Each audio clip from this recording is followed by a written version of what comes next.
So in today's fast-paced and dynamic business environment, the efficient was storing the vaccines at the correct temperature. And that's no doubt. Small-scale farmers will be able to benefit either directly or through aggregating. So you find that where the farmer feels they cannot access us, maybe it's in Nyandarua or it's in Nyeri or even in Kisumu or Rift Valley, they can aggregate into circles and be able to supply their product here for us to ensure that it's kept at the correct temperature that is required for either export or distribution into the local market. Government is a facilitator or an enabler. So for us, trading conditions and of course the business environment, a fantastic one, helps us be able to expand not only into Mombasa, which we plan to do and finish by 2025, but also to other parts of Western Kenya, Rift Valley and Nyanza, where we can establish the cold chain there to ensure that their produce, be it the meats, the fish and other fresh produce, is transported safely towards its final market. As far as we're concerned, we've done sufficiently well to facilitate investment, but then again, to understand the investment environment is such a dynamic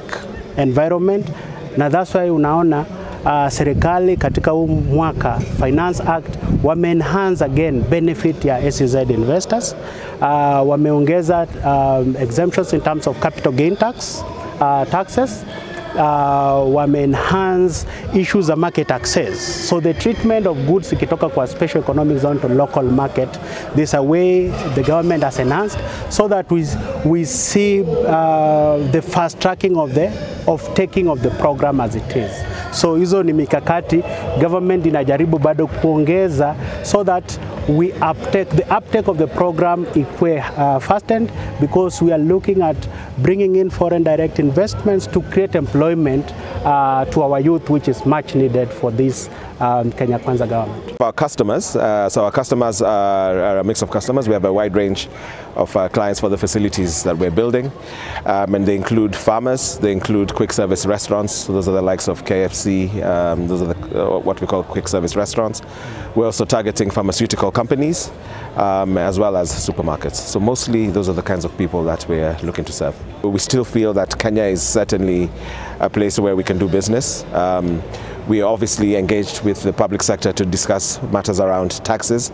We of course understand the need for taxes. We of course understand the need to provide services to growing populations.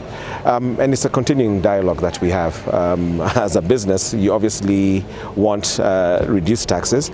At the same time, being a responsible citizen, a responsible corporate citizen, you understand that it needs to be done. And so the question for us is what is the most efficient way that it can be done. And as a business, we actually say that economic growth comes from growth. So on that side of the ledger, that's what we're really pushing with this facility. You know, the situation in Kenya, and I think it's true in all of East Africa, is something like 40% of food that is harvested goes to waste.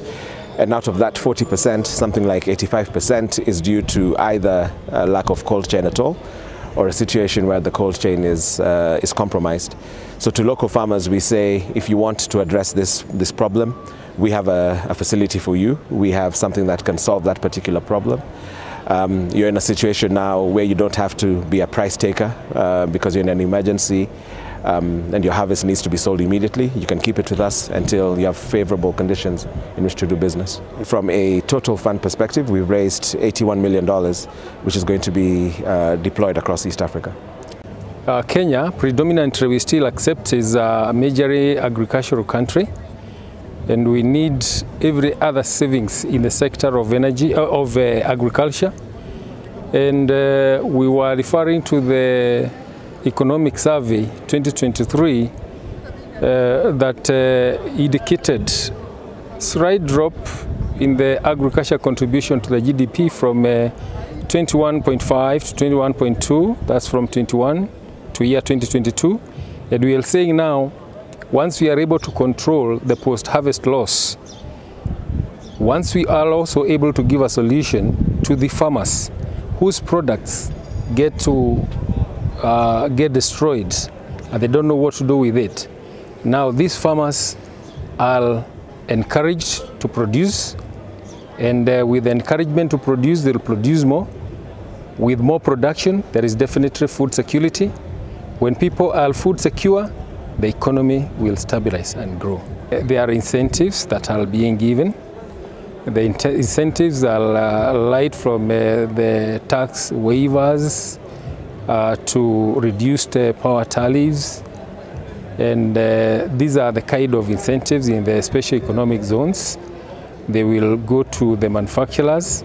When we move out there, again, even outside the special economic zones, the manufacturing sector is being thought of heavily as well in the subsidizing of power, and as well looking at their needs, and even the tax. They are getting those tax waivers now and then.